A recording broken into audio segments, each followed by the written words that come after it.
Ever wondered about our old new metal friends and what became of them?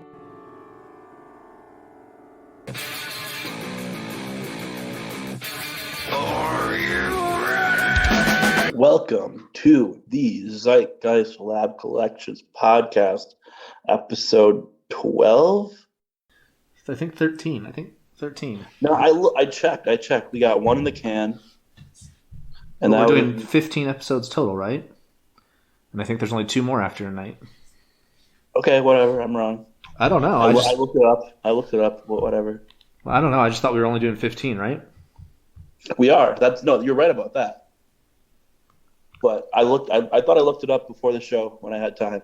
I guess I was wrong. Anyway, we are here to talk about System of a Down's 2001 album, Toxicity. Yes. Alex, besides telling me I'm wrong, how are you doing? I am here. I'm alive. Tired. Overwhelmed. But I've made it. I've made it to another recording session. That's good. I'm not tired. I slept for like a couple hours today. Nice. I took multiple naps today. Hey? Now, I got to ask you off the top here, and no one can see this other than me, but I have not seen this shirt before. What is going on in this shirt? Is that an alien skateboarding? It is an alien skateboarding. Oh, okay. Can you read the name? No, I can just see the alien and the skateboard. I can tell there's words, but I can't see. I can't read them. Yeah, it's the band Title Fight. Oh, okay. Who are an excellent band. They put out 2.5 excellent full-length LPs while they were a band, and then a compilation of old material that's amazing. And they around the year 2015, they're like, we're going to disappear and not tell you what we're doing anymore as a band. And they haven't done anything since. What was wrong with the other half of LP? It's just I revisited it, and it's not as good as the other two. Oh, okay.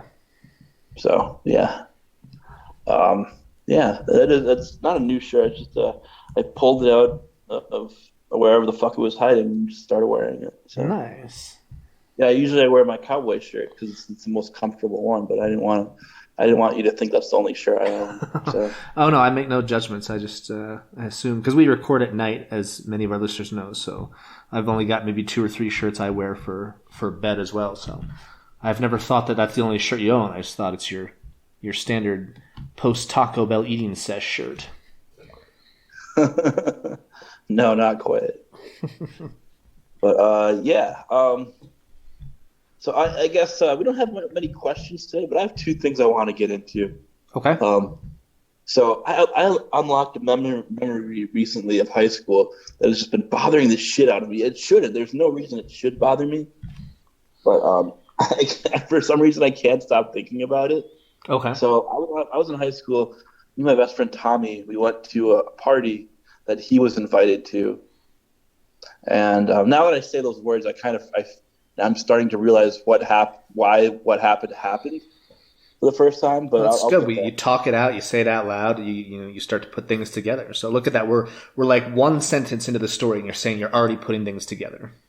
Exactly. Yeah. Since my therapist is on vacation this week, this is all I have. It's probably at a Coheed and Cambria concert, I imagine. I was going to say the same thing. Yeah. I mean, maybe he went on their cruise. Maybe. Which is a real thing. There's a Coheed cruise apparently. Oh, really? Like it's just their cruise? Because I've heard of like the Rock Boat, which is a bunch of bands, but I didn't know any bands had their own cruise. Wow. Yeah. Okay. That sounds fucking stupid. When I was doing a job where I was working from home.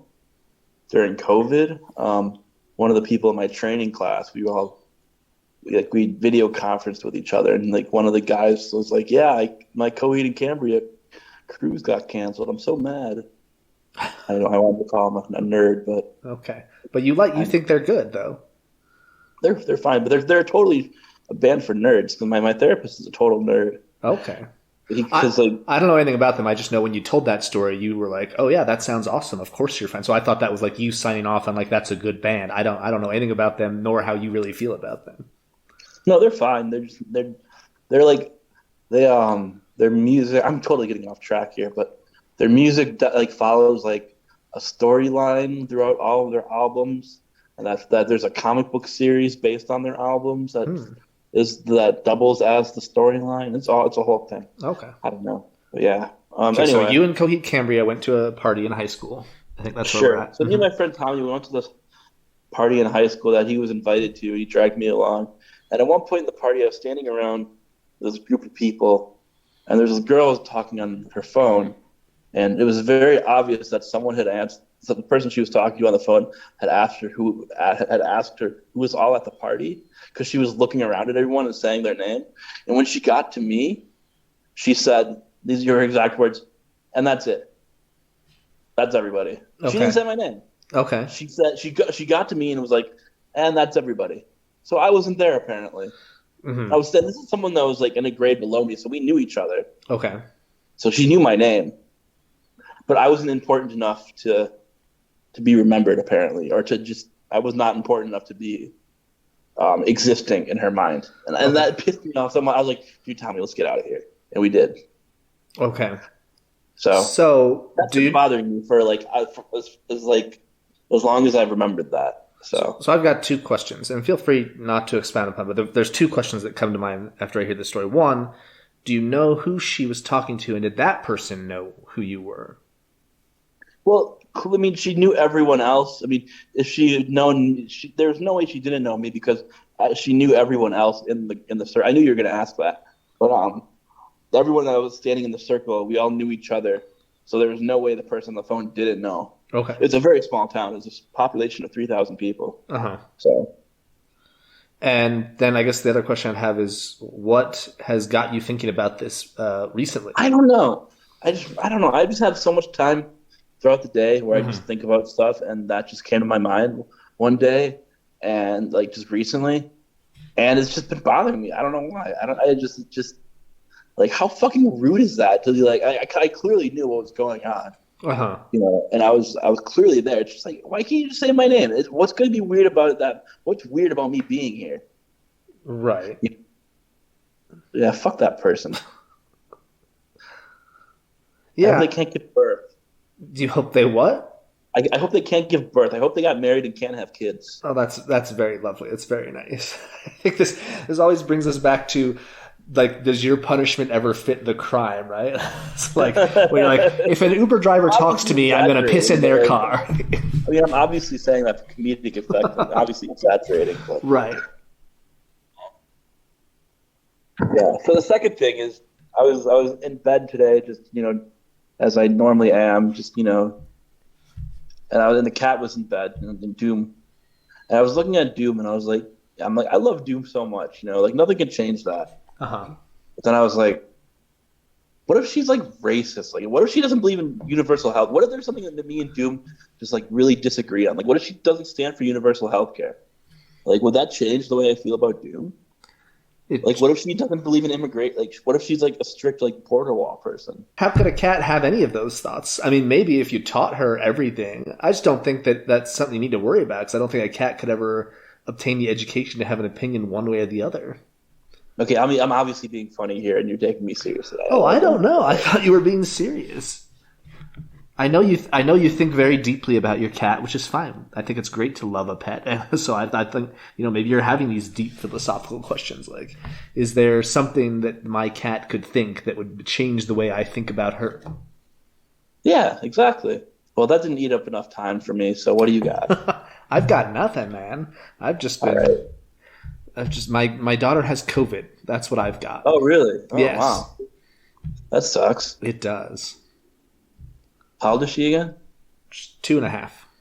Ooh, it's not a good age to have COVID. Well, she's fine. She just has a fever. Doesn't really seem to bother her at all. But now she's isolated for 5 days, and we don't have to be fully isolated because the rest of us are fully vaxxed and boosted. But I'm working from home all week, and it's just. It's just stress. But it's nothing worth talking about. So unfortunately, I really don't have anything that I've brought to the table either. Okay. Well, I guess we'll just dive into the questions then. All right. So Buttermuffin wants to know who has the cooler pair of shoes on. Well, I'm in my home, so I'm not wearing shoes. I'm not either. And as you know, or as you suspect, when I'm in my home, I don't wear anything at all. Right. unless I'm recording a podcast or doing Zoom therapy. So Okay, so that's the rumor. that's the rumor. Because you mentioned that your therapist was on vacation this week. So am I to believe that you've been completely disrobed up until like 20 minutes ago? That's the rumor. That's rumor. what everyone thinks. Okay. That's what everyone thinks. But you can't confirm or deny this? No, I mean, I can deny that, but you're not going to believe me. I've tried to just dissolve these rumors and these thoughts you've had of me, but it doesn't matter. Like it doesn't seem to matter one way or the other. But when I do wear shoes, when I go out in public, I just have the same black and white pair of Vans that every other hardcore kid wears. You know, the ones that I'm talking about, right? Of course, yeah. Mm-hmm. Yeah, so those are the only shoes I've had. Like, I haven't really, like the last 5-6 years, I just buy a new pair every couple of years. Oh wow! Yeah. I cannot make a pair of shoes last for 2 years. I'm usually like 9 to 10 months, and then I've got to switch them out. Oh wow! Well, you're out doing stuff all the time, so yeah, sometimes. But even like dress shoes, which I mean, I wear them every day I go to work, but it's not like I'm hiking or walking around a lot. But it just seems like after maybe about a year in those, I think I walk really weird, so like the heel wears away at like a specific place way before the rest of the bottom of the shoe, and I'm like slipping all over the place. So my wife always says I'm walking incorrectly. I shuffle my feet too much. So no, yeah, I think I go through like every 2 years. I used to be a Converse kid. When I was in high school, I wore nothing but Converse. I just had different colored Converse and stuff. I don't think I've ever had a brand loyalty to shoes, except for in elementary school. I remember I was really into Airwalks. I had a pair of Airwalks in middle school, yeah. Oh, nice. Yeah, I think I went through like 3 or 4 pairs of Airwalks. And then, I don't really have brand loyalty when it comes to shoes. I just, whatever's comfortable. I'm not, unlike some of our excellent friends of the pod, Marsden and Jordan Lane, I have no sense for fashion, nor do I really care to look fashionable or even think about what I'm wearing. So I'm never like, I've got to have this type of shoe or whatever. So. Mm-hmm. I had a pair of Tech Deck shoes in middle school, too. I didn't know Tech Deck made shoes until I went like shoe shopping one year for middle school, and I was like, "This is amazing!" So I loved Tech Deck when I was a kid, and now as an adult, I still do. Mm-hmm. But yeah, and I had a pair of pony shoes, the classic new metal brand that we mentioned on the fashion episode. I had a pair of those that I got made fun of for wearing. Now, is there any tie-in between Pony shoes and the album White Pony? Did one inspire the other, or is that just coincidence? Okay, that's just a coincidence. So we don't think that that one of the Deftones named the album that because he had a pair of white ponies? I doubt it. No. Okay. It'd be interesting to find out, though. Yeah. Let's see here. We just got a question from Gabe Sluice. So. Did you answer the question? What shoes are you rocking these days? Well, that wasn't the question. The question is who's wearing the cooler shoes, and the answer was neither of us, I suppose. Yeah, but I mean, like, what shoes do you normally wear? I mean, I've got a pair of running shoes that I couldn't even tell you what brand they are, and I've got a pair of sandals that I wear in the summer. And again, I don't know how else to describe them. Do you wear socks with sandals? Are you one of those people? Yes, absolutely. I'll do sandals without socks, but like sometimes I will definitely throw on sandals over my socks. Don't take this the wrong way, but you are the human. That makes so much sense to me because you're the human embodiment of socks with sandals. I don't really know what that means. I don't know how I could take it the wrong way because I don't understand what it's supposed to mean. In my head, that just makes so much sense to me. I don't know why. Okay. I couldn't tell you, but. All right, so Gabe Sluice wants to know, have you ever ate something that gave you food poisoning and couldn't bring yourself to eat that thing again for many years? I don't think I've ever got food poisoning.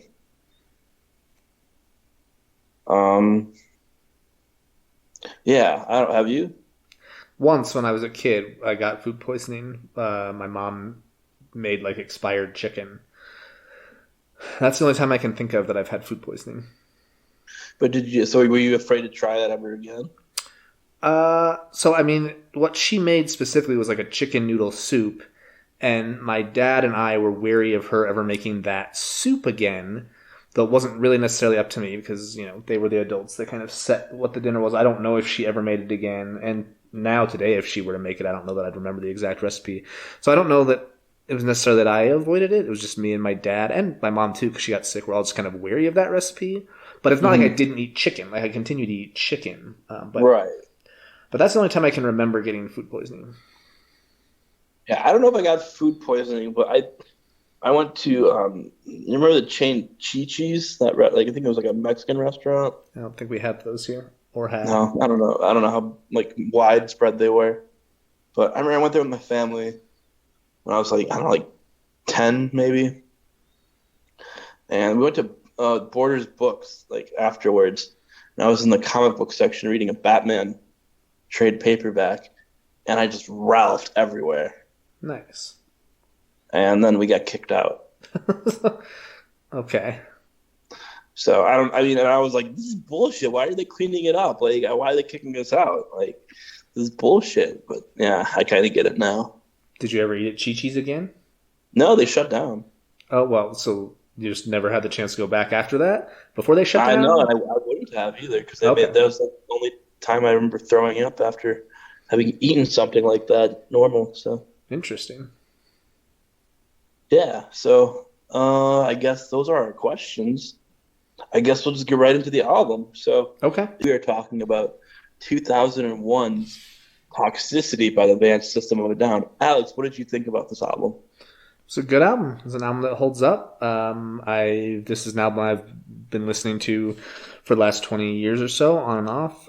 It's probably the first time in a while that I've listened to it front to back, and I appreciate it a lot more. I think when it first came out and over the years that I've revisited it, I would just revisit maybe 4 to 6 tracks that I really liked.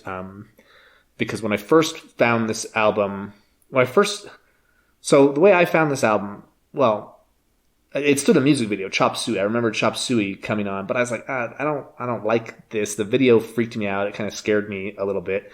It scared me too. It's just freaky guys. And I didn't really like the music. I thought the more melodic parts, like the singing at the chorus and the harmonies, were really cool. But then all the heavier part and the screaming or whatever you want to call it was just like, no, this isn't for me. But my best friend at the time was really into System of a Down. He loved this album. He loved Steal This Album when it came out. And I was at an age like 2001 was when I would go over to another one of my friends' houses all the time. They had like a better internet, and they had a computer with a CD-ROM drive, which my family had not invested in yet. So I would go over there and I'd get on like Napster or LimeWire or Kazaa or whatever you had at the time, and I would download stuff and I'd burn CDs. And I remember I was like, okay, well, I'm not going to put down $15 for Toxicity, but I know my other friend really likes it, so I'm just going to download it and burn it and listen to it. And I started to get into it. I really liked the title track. I really liked Aerials. There were a few others that really kind of stuck with me, but it was still one that I was like, it's just not for me. But so this is the first time I've really gone back and listened to it track by track, and it's better than I remember it. I think it holds up really well, and I think it's a really solid effort. Yeah, okay, so I want to get this out of the way. So you prefer Steal This Album, though, right? Yeah, so I was listening on Spotify, sponsors of the podcast, and I don't know how Spotify settings work, because sometimes this will happen and sometimes it won't. But after the album finished, it just started playing another song. It's usually a song by the same artist. So it started playing System of a Down, Inner Vision from Steal This Album. I was like, oh shit, this is better than 90% of Toxicity. So that's not true. I think that Steal This Album is a much better album. But this is still a really good album. That album is leftovers from Toxicity, right? Well, then they chose the wrong ones for Toxicity. What am I supposed to do with that information? I don't know. I don't know. Like, I mean, if that's the case, and I believe any other information to inform your opinion. Yeah, I mean, if that's the case, and I believe you, in my opinion, that means they picked the wrong songs for Toxicity. No, it's the Toxicity is a much better album. It's an actual album. It flows perfectly. Some of the best rock songs ever made are on this album, I think. But my next question: as a conservative, how did you feel about their politics at the time? Well, so, I mean, I was, 2001, so I was 14. I didn't really make much of it. I was more concerned about how bad I thought a lot of the music was, and the ones that were really good.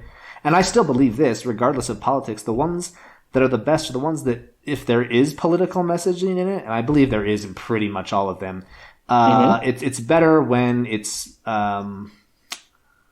left to the listener to interpret what it may or may not be. When they just bludgeon you over the head with the politics, and for the record, nowadays I tend to agree with most of the overtly political lyrics, but I'd rather have more subtlety and imagery and metaphors and simile type things in my lyrics than just like blatant literal messaging. So you're not a fan of the prison song then? From a lyrical standpoint, no. From a musical standpoint, I thought that one was actually one of the really good ones listening. But again, I completely, and even back then, like I was never one of these conservatives who like, we need to lock everyone up. Like my journey with conservatism is best told some other time and not the typical like hardliner right wing. So even back then, at the age of 14, I would have agreed with most of the political statements they made in that song. I'm just like, it's just not, that presentation is just not for me. Yeah, I don't mind the overt political lyrics at all. I think the prison song lyrically, I think it has to be straightforward. It's going to be consumed by a large mass audience like it was, and I think it put a lot of people onto the right direction politically. And then of course there are people like who shall not be named, who listen to Rage Against the Machine and consider them one of his favorite bands, despite being one of the worst conservatives out there. I'm not going to say his name because I don't want to talk about him. Yeah, no, I like this album a lot. It's one of the best albums, the new metal genre. I got into this album the same way you did. I saw the video on MTV. It freaked me out, but I really liked the music. And I ended up buying the CD, or maybe someone bought it for me when it came out. Yeah, I think I kind of went back and forth on whether or not I liked the first album better, because the first album has a raw, ferocious intensity to it that I really like, and the songs are really rough around the edges, and I think that's charming for this band. And it's a little more goofy too, I think Serge's vocal performances are really out of pocket on that one. But this one they really stepped it up. The production's better because it was produced by Rick Rubin. I mean, so some people don't like his production style, so maybe. Or not, I don't know if he produced it. I know it came out on his label. I know. So I was just looking up Steal This Album because I wanted more information about that. And it says he did produce Steal This Album. Let me pull up Toxicity here. Produced by Rick Rubin, Darren Malakian, and Serge. And I know Serge is in System of a Down. I think Darren is as well. Darren's a guitar player, yeah. Okay. So it's produced by two of the band members and Rick Rubin. Okay. Yeah, well, not everyone likes his production style, but I think it's produced a lot better than the first one. So it's a lot beefier, and yeah, the songwriting in general I think is a lot better. These songs, they just like they really streamline into this thing. Like it's the songs they get in, they get out, they make their point, and the choruses are really slick and everything. It's a very easy listen if you're into this kind of music, or even if you're not, you want something a little more unique from the genre. It's just another. Like, there aren't bands that sound like System of a Down to me. They're a very unique thing. But yeah, they definitely have their own identity as a band, which is really cool. And yeah, like not a lot of other bands in the genre were inserting their political beliefs into the lyrics. I think that was a very necessary thing, especially in 2001. I don't know if this came out pre or post 9/11 in 2001. I don't want to, but yeah, I mean, they definitely became a fierce anti-war band because they kind of blew up in the immediate wake of the Iraq War, and the later songs would address that. And yeah, and what's funny is that when they kind of broke up and everything, and they later reformed in the last 10 years or 5 years or so. Like their drummer came out as conservative, and it was a Trump guy. It was like, my brother in Christ, do you know what band you're in? But I guess they didn't really have a lot of disagreements about. I mean, they had those disagreements, but I guess the what they've said in interviews is like, yeah, we don't agree with our drummer, but we agree on Armenian politics, which is their home country. Right. You don't know, and I guess that's all that matters. So. Yeah, I just can't imagine being in that band and being like, yeah, drum's got some pretty good ideas, even though we've been like, very adamant about, we've been very anti-imperialism and anti-this and anti-that, but I don't know. Once you make enough money, you become a crazy conservative, I guess. I don't know. I don't know how the rules work. But yeah, the political themes on this album, sorry, sound like you're going to say something? I was just going to, I guess, echo your whole notion that obviously, not obviously, maybe it's not obvious, but yeah, I mean, more affluence is definitely associated with a shift towards conservatism, at least fiscal conservatism, which can lead to social conservatism in a lot of instances as well. Right. Yeah. But yeah, speaking of the political themes in this album, like when I was a kid, this came out when I was about 12. I wasn't like really politically aware at the time for the most part. I remember in the wake of 9/11, my dad did take me to an anti-war demonstration, which I thought was really cool. But yeah, I basically at this point, I think my political understanding of the album was informed basically by the prison song, because that was obviously the most straightforward message. And I was like, yeah, the war on drugs is bad, even though I have no horse in this race because I don't do drugs. I don't care about drugs. I'm 12 years old. I just want to watch cartoons. But now I'm on the drug side of the war on drugs. I'm pro-drugs. I hope they win. So, yeah. So but now I agree more with their 3/4 of the band's politics, at least. So sure. Now, okay, so I'm trying to figure out where I want to go, because I've got two avenues I want to explore, both relating to things we've talked about already. Okay, I want to go back to Steal This Album, and it's a broader question actually.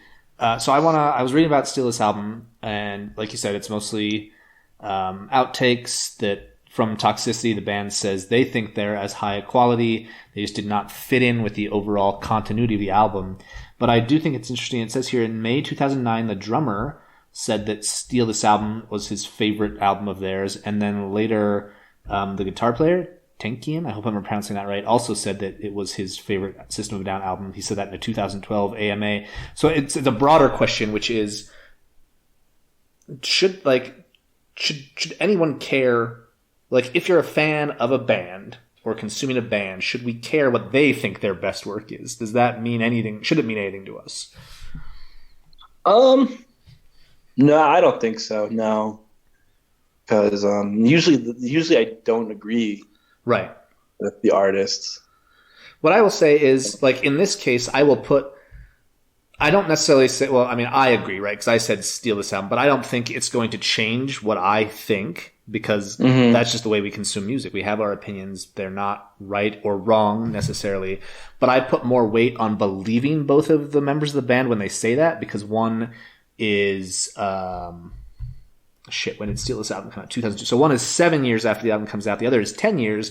And so to me, that means they've had time to sit with it, and that's still the one they really go back to. And I always think of like a few years ago, I was reading Chad from Newfound Glory was ranking the Newfound Glory albums from worst to best, and he ranked the best one as the one that just came out. Or like Mark Hoppus ranked all the Blink albums. He's like, well, and obviously I think 9 is the best one. That's why we just put it's like something in the capitalism or salesmanship of these artists. Some of them think, well, I have to claim the one I'm promoting right now is the best. Like, why would I be putting this out if I don't think it's the best thing we've ever done? Or they're just so deluded that they actually think that they continue getting better when any band peaks eventually, right? Like, yeah, and very rarely does a band get better with each album. Right. But, I think it's totally normal for a band to think their latest work is their best because. But do you think they actually think that? Because I feel like maybe half the time, half the time, no. Okay. And I think there's just different reasons for it. Like, I feel like half the time, yes, because as an artist, you always feel like you're evolving and getting better and just improving. Uh-huh. Like, if you didn't think it was your best album, why would you put it out, you know? Well, that leads me to the other half. Is like people want to believe that's their best album because they're promoting it. Right. Even if they don't actually believe it. They're like, yeah, our classic album is obviously the best one, but we still got to keep this thing moving, keep this train going, and keep the money train going. Right.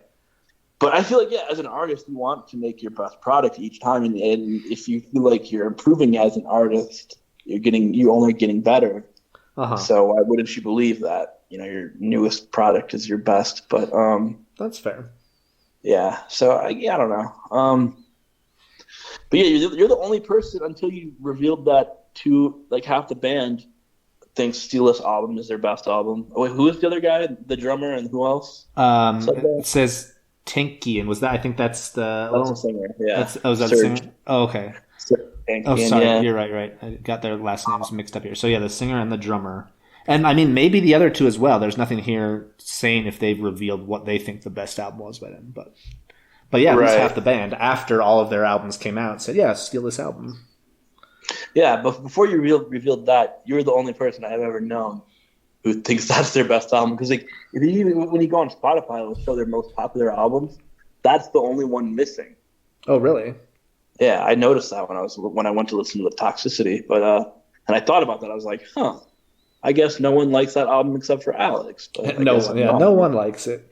No, but no, I mean I like that album too. But like I like all their albums to a degree. But yeah, but you always have weird choices for what your favorite album by a band is. Like, tell me if I'm wrong, but isn't Neighborhood your favorite Blink-182 album? Yeah, absolutely.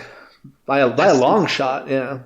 That's insane. That's so insane to me. I've never met a single soul, and maybe you have in the Blink-155 community. Maybe you've met one or two people who echo that sentiment, but I've never happened upon that opinion before in my entire life. I've not come across that opinion except from my wife, who is not an avid Blink listener at all. It was just the album that she first really got into them because that was the album that was out when we started dating. Yeah. This is not a Blink-182 podcast. I'm glad that it's not, because I don't think we ever stop arguing, even though we both like the band. We have wildly different visions of what that band's body of work looks like. Correct. But yeah. I guess should we just like dive into videos then? I think I've said everything I wanted to say about this album, but so I've got something that will have a video, and then maybe we can kind of pivot into like the proper video section. So I was wondering if you were going to research this or not. I'm glad you didn't, because that would have left me with nothing really to talk about. You mentioned that you weren't sure if this was pre or post 9/11. So what I will tell you is that this came out exactly 7 days before 9/11. It was released September 4th, 2001. Oh, and in fact, on the morning of September 11th, it was certified as the #1 album for the first week of release. So it was the #1 album in the United States on 9/11. Okay. And so I've gotten a excerpt of an interview here that I'm just going to read, and then I've got a video that I haven't watched, so it may just be repeating itself. But this is the article is titled "System of a Down Recall Toxicity Hitting #1 on 9/11." Vocalist Serge and the bassist, I'm sorry, I don't know how to pronounce his name. Shavo. Okay. Odadjian. I have no idea how to spell or say his last name. Odadjian, probably. I don't know. Recently spoke to Apple Music Zane Lowe about that day. So Chop Suey was released before September 11th, 2001, said Tankian. And on September 11th, when the whole planes crashing the World Trade Center, that catastrophe happened, our album was #1. And it felt like the whole world was exploding. And they took our song off the radio, Chop Suey, because it had the word suicide in it, self-righteous suicide. Everyone was calling us going, how did you guys know, and all this stuff. And we were all weirded out, trying to figure out what the hell is going on. Meanwhile, we go on tour, because we're booked on a tour for Toxicity, with Chop Suey as the single. And every day I remember those different threat levels, orange and red, the news basically saying the danger signals, and there might be terrorist attacks everywhere. It was a daunting time. So when I think of Chop Suey, I can't think of how we actually sat in the studio and worked on it. I'm thinking of 9/11, going on tour, thinking we might die, any night. And then Chavo said, I woke up in the morning with my phone blowing up. It was those last couple of days at home I was really trying to get, knowing I'm going out on tour in a couple of days. I answered the phone, and it was my mom. And she said, turn on the TV. There's chaos happening in America. I turned the TV on. It was like 9:15, and I saw the tower fall. My phone beeped, and I went to the other line, and it was my manager. And he goes, congratulations, you're number one on Billboard. In the same thought process of what's happening in New York, I'm in LA, and then, oh, whoa, we just went number one. And I remember it was our second record. We weren't famous yet. We had one record. We toured and came back home and wrote this other record, and we released it. This was going to be our first tour in front of our second sophomore release. Until today, when people ask me, it's bittersweet about being number one because it was such a weird time. Damn. Yeah, I had no idea that it was that close to 9/11. I had no idea they had that experience. That's pretty crazy. Yeah, and I think it's really interesting because I think it's really interesting that they pulled Chop Suey off the radio after that. It makes sense. Like a lot of weird things happened right after that. And I think in that article I was just reading, Serge mentions people like, oh, how did you know? And there were some other things I was reading saying that some people, like these conspiracy theorists that are out there, thought that System of a Down had predicted 9/11 because of the line he references in Chop Suey about self-righteous suicide, angels deserve to die. Also, the song Aerials mentions something about that could be seen as like prophesizing that, and then also the song Jet Pilot was seen as like some sort of prophecy about 9/11 and the jets and the towers and all that. So I think it's really interesting that somehow this album got tied into 9/11, and so obviously it hits that first week. It goes to number one, which is a big deal for any band really, but still in 2001 going to number one on the Billboard 200 is still significant. It means a significant amount of sales. It doesn't really mean jack shit today. Right. But then I just wonder. I didn't have time to look at how the release fared after that, but I just wonder if it suffered some popularity because anytime you have an event as big as 9/11, most people, regardless of like political identity, kind of do this rally around the flag, which System of a Down very much is against that. So how much did they potentially suffer because we got into this fervor and this jingoism around America, and that's not what they are. Now, I'm not saying that they should regret that or they should have done anything different, but I think it would be interesting to see what the consequence to what happened to this album afterwards was because of that.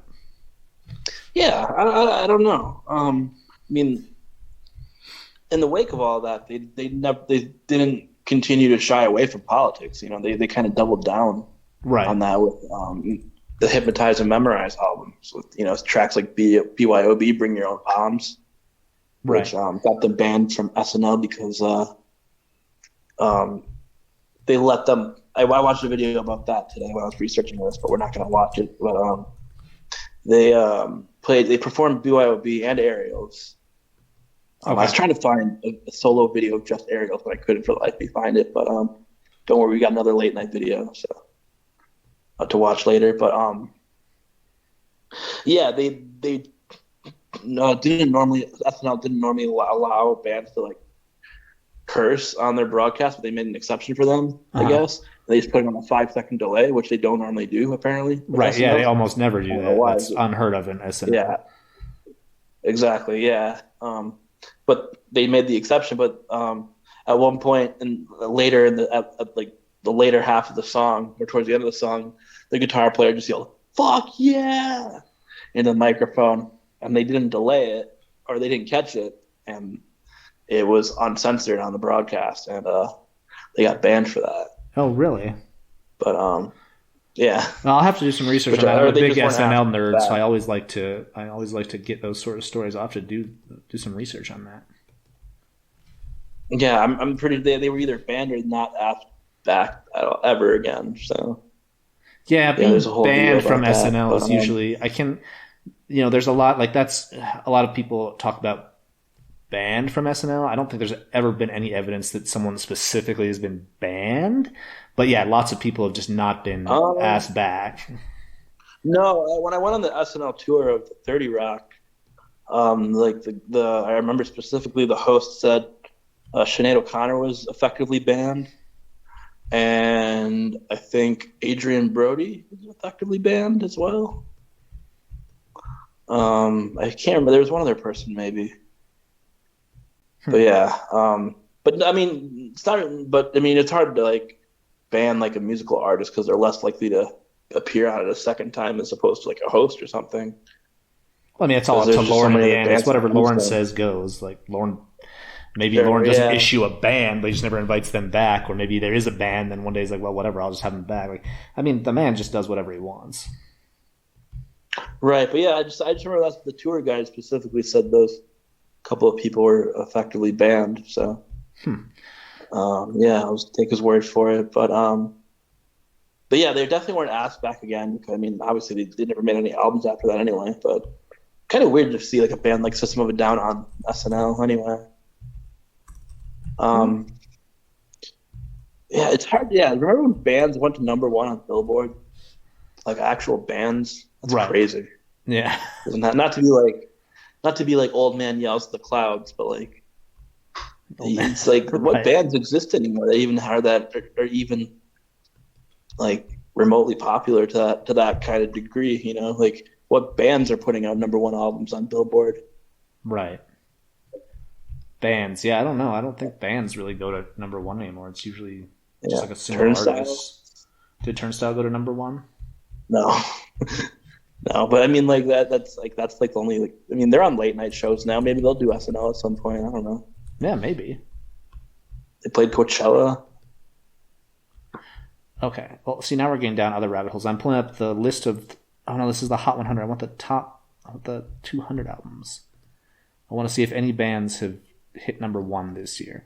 2022 doubt number it. one, top 200. Oh, the Encanto soundtrack. Jeez. What's that? Encanto is the latest offering from Disney Animation. One of the songs, We Don't Talk About Bruno, was a huge hit. Apparently it was the number one album for 1, 2, 3, 4, 5, 6, Oh, 7, I've heard of that. I 8 think. straight weeks. I've never heard of that movie, but I've heard of that song. I So guess. it looks like South Korean boy band Stray Kids had a number one album the week of April 2nd. That's a boy band. That's like an NSYNC. That doesn't. I guess, that Red doesn't Hot count. Chili Peppers hit number one for the week of April 16th. So just Okay, but, those like, two. what's the new bands though? There aren't like new, like hot new bands anymore. You know what I'm saying? Like, I miss that. Not that I like oppose like rappers replacing bands as being, you know, the more dominating genres of people on the charts. I mean, that's a big chunk of what I listen to anyway. But Right. Yeah, I just looked at 2021. There was not a single band that hit number one. It was all just, it was like, you know, your big pop artists like Taylor Swift, Billie Eilish type stuff, or you know, rap artists. So yeah, the idea of the band is dead. yeah, All right. Well, the video I thought I found yesterday about Chop Suey 9/11 is not loading, so we can move to videos now. But yeah, I just wanted to bring up the 9/11 connection to this album because I found that pretty fascinating. yeah, that was good content. So yeah, we got a bunch of live videos and we got a couple covers. Okay, so the first thing we have here is Live on Conan. This is I cheated with this because they're not playing a song off Toxicity. This is from their first album, Okay. but I wanted to keep the tradition of having a late night performance They in the didn't mix. they didn't perform anything from Toxicity on Late Night anywhere? I looked up and down, nothing got uploaded to YouTube. No, Wow. yeah, Okay, this is Spiders live on Conan. I'm not seeing a date. My next guest this evening hail from Los Angeles, and they're here to perform a song from their new self-titled album. Please welcome System of a Down.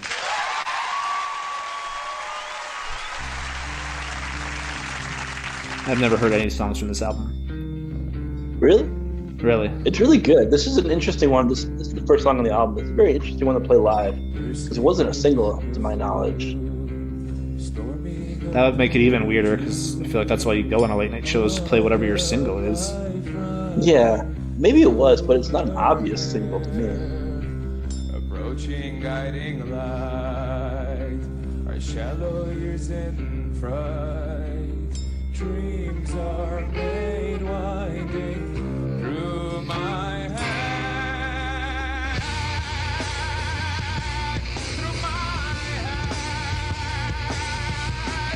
You know, I think the reason you probably couldn't find anything is because when they would have gone on a late night show with Chop Suey or anything else from Toxicity, probably would have been like right after 9/11, and the world pretty much shut down. So they probably just never went, like never got invited on like Letterman or Conan. Yeah, that makes sense now. Yeah. Yeah, that was fine. This guy always freaked me out. The guitar player? Yeah, that's what was most freaky about the Chop Suey video was him. Yeah, for sure. And you couldn't like figure out why, because it's just, I mean, looking back on it now, it's just a dude with tattoos. Oh, right. He's kind of moving his body in weird ways, but like, yeah, I get what you're saying. That freaked me out too. Okay, so now we've got Ariel's live in Armenia. That's their home country, yeah. Right, yeah. And this was uploaded in May of 2019. It doesn't say if that's when this is from. It doesn't say what year it was. No, I looked.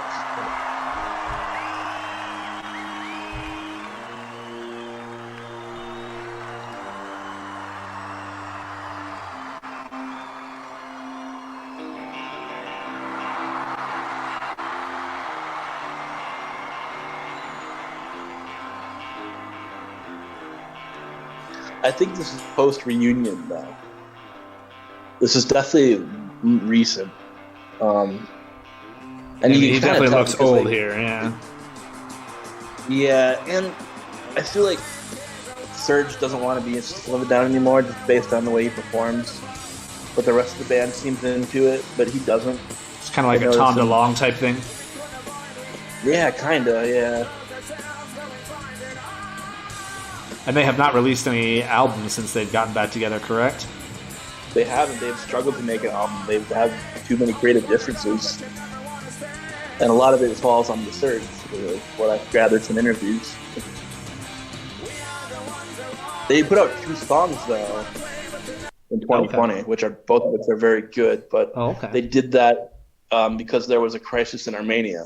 Gotcha. A couple of years ago. I can't remember the exact details of it, but they, in solidarity with their home country, they put out 2 songs about what was going on there. Okay. And they're both very, very good. One song has like a black metal part, which is really cool. So, which is not in their music before. So, I hope they do a whole album, but I don't think they will. Okay, so here we've got System of a Down playing La Isla Bonita and Bounce live. This is uploaded. Oh, in your notes you said it's from 2002. This is uploaded 2017 now. Yeah, they do a little. The guitar player does a little Madonna cover before they go into Bounce.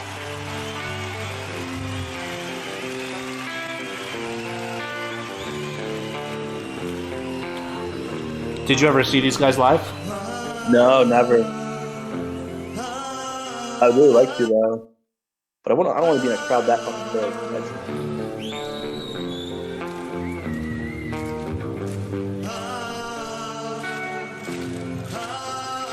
I have no idea what this song is. The Madonna cover. Like, I got that from the title, but I don't recognize this. Yeah, I don't either. I'm not really familiar with Madonna's music, believe it or not.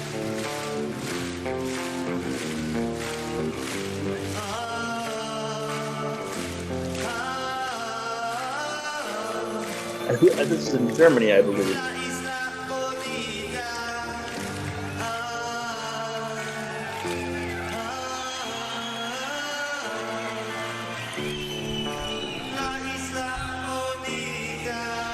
Yes, Nuremberg, Germany, May 17th, 2002.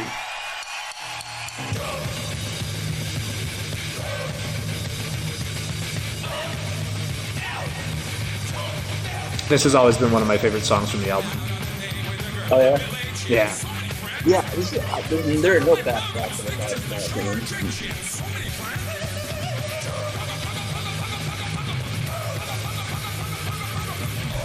Sorry, what did you say? I was just saying there are literally no bad tracks on this album. It's perfect, I think. Yeah, no, it's really good. And I also, we talked about so much. It's been a really good conversation, but we never really talked about like standout songs. Like you said, there really aren't any bad ones. But I did want to just mention the last track, Arto, which reminded me a lot of the bonus track from the Soulfly album, just with like the really interesting percussion and more of a We might have called it tribal feel, though I think we settled on maybe that wasn't the best word, but we didn't know what the word is. But I really I like ending it on that kind of thing, because these albums, they're so heavy and so aggressive, but to just kind of end it on that, like a little, percussive show off type thing, I really appreciate. Yeah, no, that's an excellent point. And just as an aside, yeah, in my research for the Soulfly album, it did reference tribal music specifically, Okay. as well as Brazilian music. So I don't believe we were being problematic. So Okay, yeah, that's the word I would choose as well. But I think, like you, it feels like there's got to be a better word, but I don't know what it was. The other day, or when I was listening to Ardo, I was thinking like primitive might be an interesting word too, but I don't know.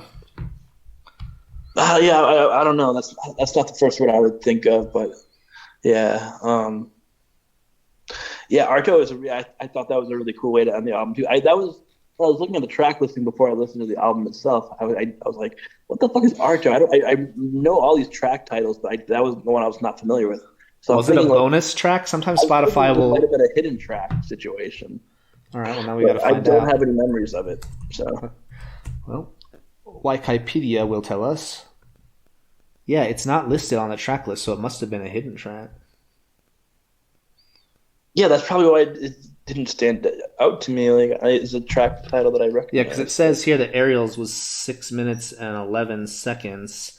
And if I pull it up on Spotify, it's only 3:55. So yeah, that was a hidden track that Spotify has now led us to believe was an actual listed track. Spotify does that for a lot of albums now, yeah. But how else are you going to do it? Well, like on Soulfly, they fucked it up and they included the hidden track on the end of the final track, and then they played the hidden track again. So get your fucking act together, Spotify. All right, so next up we have a cover of Chop Suey. This is a jazz cover. We've seen this group a couple times in this season so far. I felt like they looked familiar, yeah. This is by Robin Adele Anderson. And before you ask, because you've asked this whenever we see her before, this has 14.7 million views.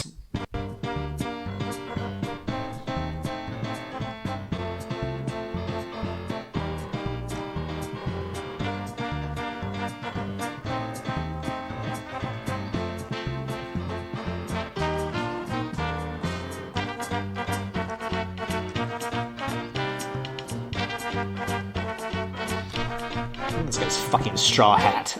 Fuck that shit. Oh, I can't even see it, yeah. Why'd you leave the keys up on the table? Here you go, create another fable.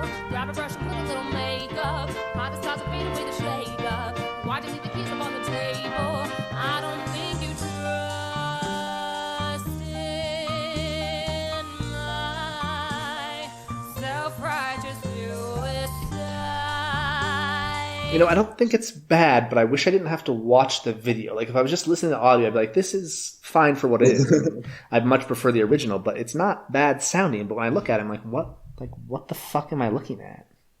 Yeah, I'm on my phone, so I can't really see it that well. Also, I'm wearing an old pair of glasses, so everything's a little wonky because my main pair broke. So, yeah, I don't have the luxury of seeing what they look like. But how did you feel like it sounded? I like the piano part, but that was about it.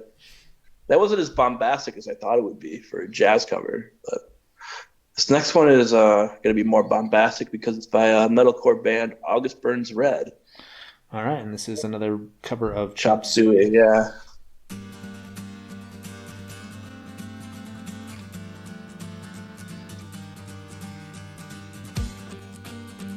So far, it sounds like identical to the original.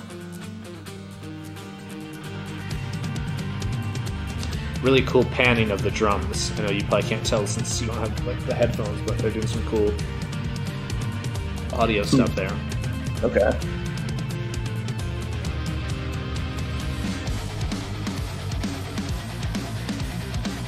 I don't like that guitar. It sounds pretty much identical to me. I'll turn it up a little bit.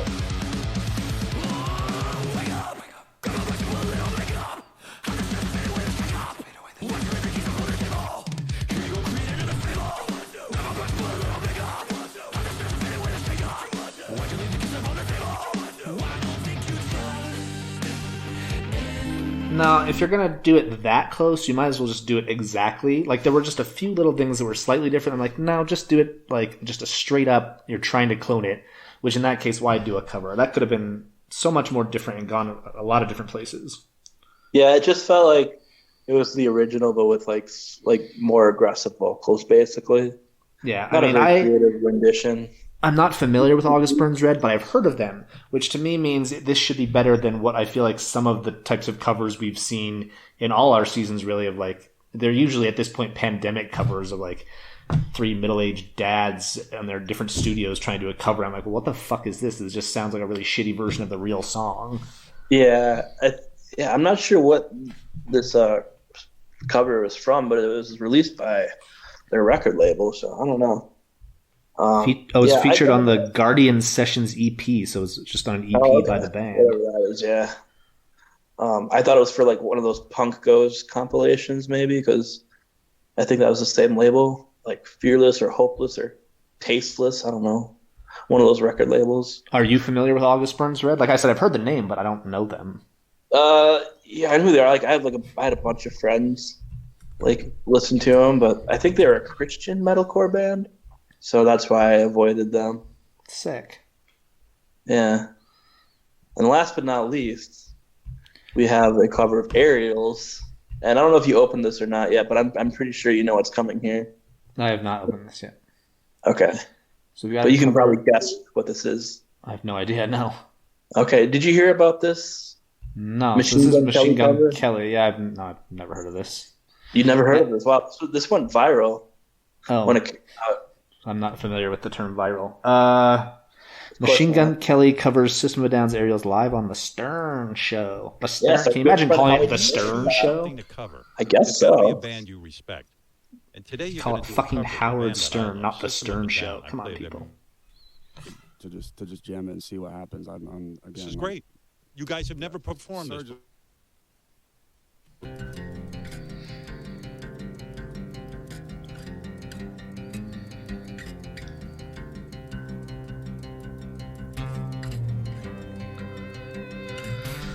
So this is from earlier this year?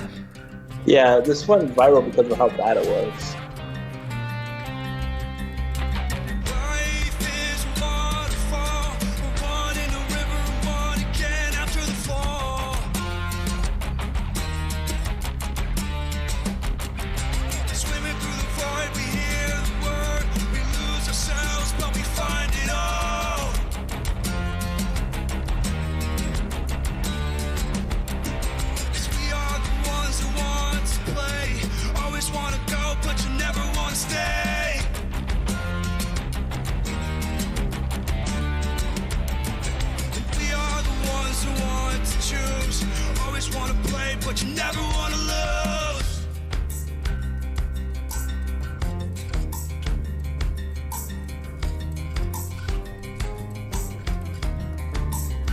Yeah, that was god awful. Like he has like one note. You know, he has no range in his voice whatsoever. Like I don't know why the fuck you thought covering that song would be a good idea.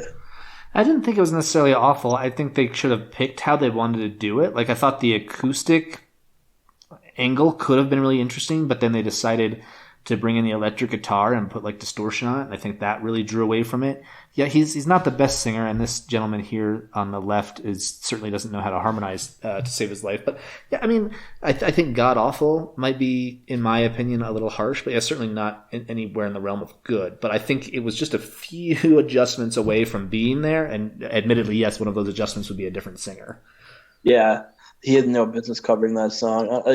And he fancies himself a punk rocker, but System of a Down, not really a punk rock band. So yeah.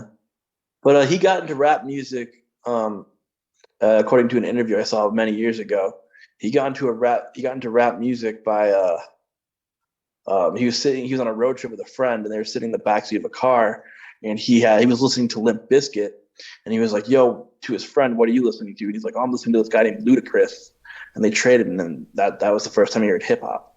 So yeah, I mean, I'm not a fan of his. I do appreciate that he tries a lot of different things, but the key word there is try. Should he be popular or famous? No, but I appreciate that he's willing to try a lot of different genres and kind of explore, because I do think one of the things a lot of people suffer from is just like getting pigeonholed or thinking, well, I've got to do this or I've got to do this. But yeah, I mean, I just wish it was a more talented person who was willing to kind of explore the space, as it were.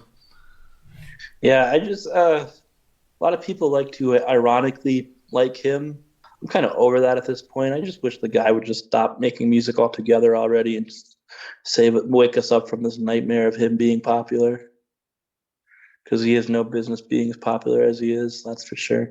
And I don't think he's really exploring a lot of different genres. He made bad rap music, and then he made bad pop punk music, and that's pretty much where the list ends.